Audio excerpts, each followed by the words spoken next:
दोस्तों बहुत बहुत स्वागत करता हूं आप सभी का। 1133 दिन के बाद आखिरकार महिला पहलवानों से यौन उत्पीड़न मामले में कोर्ट ने आज अपना फाइनल फैसला सुना दिया है। इस फैसले से बहुत सारे लोग संतुष्ट हैं तो कुछ लोग इस फैसले से संतुष्ट नहीं हैं। पूरे फैसले पर विस्तार से बात करेंगे, लेकिन दोस्तों सबसे पहले हम आपको सीधे लिए चलेंगे संसद भवन। संसद भवन में इस समय क्या हो रहा है, सबसे पहले दोस्तों ये तस्वीर अभी अभी की ताज़ा तस्वीर देखिए। ये तस्वीर अभी अभी सामने आई है जहां पर अमित शाह के इस्तीफे की मांग को लेकर संसद में ज़बरदस्त आक्रोश है। चंदा चोरों गद्दी छोड़ो, संसद परिसर में विपक्षी सांसदों का किस तरीके से विरोध प्रदर्शन हो रहा है, इन तस्वीरों को देखकर आप अंदाज़ा लगा सकते हैं। यहाँ पोस्टर बैनर में साफ तौर से लिखा है कि अमित शाह संसद में आओ, अमित शाह सदन में आओ। दोस्तों आपको बता दें, पिछले कई दिनों से शाह सदन से गायब हैं। वो संसद की कार्यवाही में हिस्सा नहीं ले रहे हैं। प्रधानमंत्री भी संसद की कार्यवाही में हिस्सा नहीं ले रहे हैं। प्रधानमंत्री जी रीलबाजी पर उतारू हैं। रात 12 बजे उनकी एक रील आती है, एक तरफा संवाद करते हैं और वहीं गृह मंत्री शाह से कई सारे सवाल पूछे जा रहे हैं। सदन में इस समय सवाल यही पूछा जा रहा है कि आखिर बेकसूर छात्रों पर लाठीचार्ज का आदेश किसने दिया था। क्या इस बात की जानकारी गृह मंत्री को नहीं थी? तो छात्रों पर लाठीचार्ज के मामले में देश की बेटियों से माफ़ी मंगवाना, उन्हें धमकियां देना, दिल्ली में जिस तरीके से पप्पू यादव के घर पर घुसकर कुछ गुंडों ने हमला किया, इन तमाम मुद्दों को लेकर अब विपक्ष के जो सांसद हैं वो लामबंद हो चुके हैं। विपक्ष ने इन तमाम मुद्दों पर एकजुट होकर शाह का इस्तीफा मांगना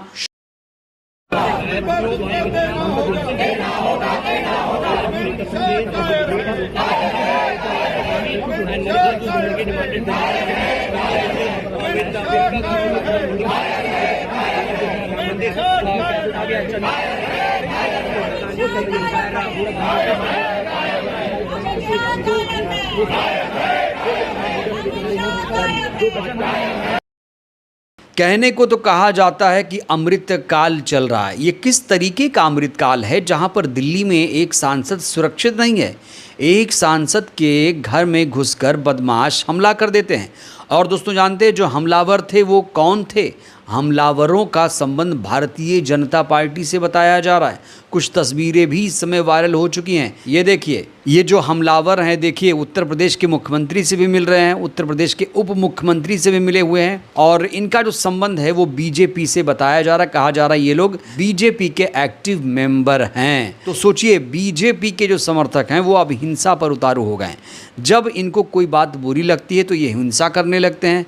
कायदे से तो इनको कानून का सहारा लेना चाहिए। अगर किसी ने कुछ गलत किया तो इन्हें कानून का रास्ता अपनाना चाहिए, ना कि घर में घुसकर किसी को गोली मार दो, चाकू मार दो।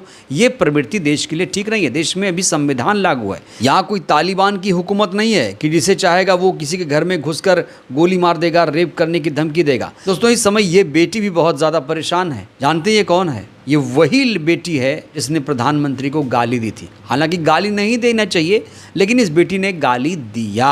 और जब प्रधानमंत्री को इसने गाली दिया तो अब जानते हैं इसके साथ क्या बीत रही है। दोस्तों उसे शब्दों में नहीं बयां किया जा सकता। मुझे लगता है आपको रुचिका सिंह की ये आप बीती सुननी चाहिए कि इसे कौन लोग धमकियां दे रहे हैं, कौन लोग घर में घुसकर हमला कर रहे हैं। सबसे पहले बिना देर की रुचिका, आप जिस तरह से बता रही हैं कि आपको थ्रेड्स आ रहे हैं, वो किस तरह के आ रहे हैं और किन के जरिए आ रहे हैं? ये किस इंस्टाग्राम को कैसे आपको ये थ्रेड दिए जा रहे हैं? इंस्टाग्राम नहीं, अननोन नंबर से आ रहे हैं। किसी ने मेरा नंबर लीक किया था, अननोन नंबर से आ रहा है। मुझे साफ साफ बोला जा रहा है जहाँ देखोगे आपको हम कर देंगे, आपका जहाँ देखोगे वहाँ पे आपकी हम ऐसा लाइक आपको रेप करेंगे आपका, फिर आपको फेंक देंगे किसी नाले में। अब आपने प्रधानमंत्री जी से माफी मांगी, हालांकि उनकी तरफ से आपको माफ भी कर दिया गया है। क्या इसके बाद भी आपको पुलिस की तरफ से अभी कोई परेशान किया जा रहा है या फिर आपके ऊपर जो केस था वो वापस ले लिया गया, ऐसा कोई? केस वापस नहीं लिया गया है। पुलिस मेरे घर पे आज भी आई है, शाम को भी, सुबह भी आई थी, शाम को भी आई है, आती जा रही है। मेरी हर जगह पुलिस मेरे को ढूंढ रही है जैसे कि मैंने कुछ क्राइम करा है। और मैं बस इतना बोलना चाहती हूँ, मैं बहुत खुश हूँ उन्होंने मुझे माफ़ करा, बट प्लीज़ ये पुलिस सबका मैं नहीं। तो रुचिका सिंह पिछले एक हफ्ते से परेशान चल रही हैं। रुचिका सिंह को कुछ समझ में नहीं आ रहा है। हालांकि रुचिका सिंह ने इसको लेकर सार्वजनिक तौर से माफ़ी भी मांग ली, लेकिन अब जो गुंडे प्रवृत्ति के लोग हैं वो ये कह रहे हैं रुचिका सिंह ने माफ़ी नहीं मांगी, रुचिका सिंह की बहन ने माफ़ी मांगी। जिसने माफ़ी मांगी वो तो रुचिका सिंह नहीं है, रुचिका सिंह की बहन है। इस तरीके से इन्वेस्टिगेट किया जा रहा है, इस तरीके से उसको हरेस किया जा रहा है। दोस्तों, इस केस से आप समझ सकते हैं कि एक बेटी हमारे देश में कितनी सुरक्षित है। उसको धमकियां दी जा रही हैं, ऐसी ऐसी धमकियां जिसे शब्दों में नहीं बयां किया जा सकता। अब ये बेटी अपना दुखड़ा किसको सुनाए? प्रधानमंत्री की मां को गाली दी जाती है तो प्रधानमंत्री आकर रीलबाजी करने लगते हैं। सबसे ज़्यादा गालीबाज लोग किस पार्टी में हैं, ये पूरा देश जानता है। दोस्तों, अब बात करेंगे महिला पहलवानों के यौन उत्पीड़न मामले की। आज दिल्ली की एक कोर्ट ने इस पूरे मामले में अपना फाइनल फैसला सुना दिया। आज बीजेपी के पूर्व सांसद बृजभूषण शरण सिंह को बहुत बड़ी राहत मिली है। 1133 दिनों के बाद दोस्तों आज फैसला आ गया। 1133 दिनों में 127 बार सुनवाई हुई। अब जाकर दिल्ली की कोर्ट ने इस पर अपना फैसला सुनाया और खबर आ रही है कि बृजभूषण शरण सिंह को बरी कर दिया गया है। ये पूरा मामला साल 2023 का है, जब 6 महिला पहलवानों ने बृजभूषण के खिलाफ गंभीर आरोप लगाए थे। महिला पहलवानों में साक्षी मलिक, विनेश फोगाट, बजरंग पुनिया भी शामिल थे। महिला पहलवानों ने इंसाफ के लिए दिल्ली के जंतर मंतर पर आंदोलन भी किया था। कई दिनों तक दिल्ली के जंतर मंतर पर आंदोलन चला, लेकिन उनके साथ क्या हुआ था ये आप लोग जानते हैं। दिल्ली पुलिस ने इन महिला पहलवानों को जंतर मंतर पर जलील किया, इन्हें घसीटा, इन्हें वहां से हटाया।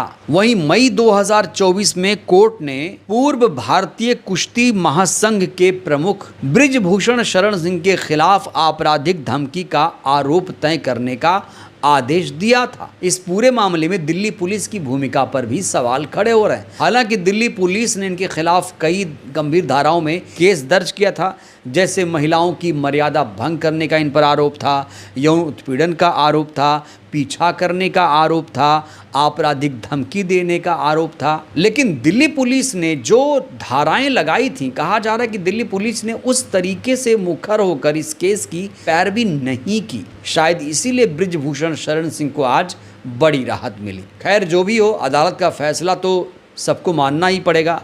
अदालत का फैसला इनके खिलाफ आता तब भी मानते, अब इनके पक्ष में कहा जा रहा अदालत का फैसला आया है, इसलिए बृजभूषण शरण सिंह भी। दोस्तों, याद रखिए, ये जो फैसला है कोई फाइनल फैसला नहीं है। वो कहा जा रहा है कि अब हाई कोर्ट जाएंगे और हाई कोर्ट से भी अगर राहत नहीं मिलती है तो उसके बाद देश की सबसे बड़ी अदालत का भी दरवाज़ा खटखटाया जाएगा। महिला पहलवानों ने साफ तौर से कह दिया है कि उनके साथ अन्याय हुआ है, शोषण हुआ है, उनकी मर्यादा भंग की गई है, इसलिए बृजभूषण शरण सिंह को सज़ा मिलनी चाहिए। लेकिन आज दिल्ली की राउज़-एवेन्यू कोर्ट ने जो फैसला सुनाया उससे महिला पहलवानों को तो राहत नहीं मिली, बल्कि अब महिला पहलवानों को झटका लगा, लेकिन बृजभूषण शरण सिंह को राहत मिल गई। बहरहाल दोस्तों, इस वीडियो में इतना ही। कोर्ट के इस फैसले से आप लोग कितने संतुष्ट हैं? महिला पहलवानों को अब क्या करना चाहिए? क्या गृह मंत्री शाह का इस्तीफा होना चाहिए? राय दीजिएगा। बहुत बहुत धन्यवाद।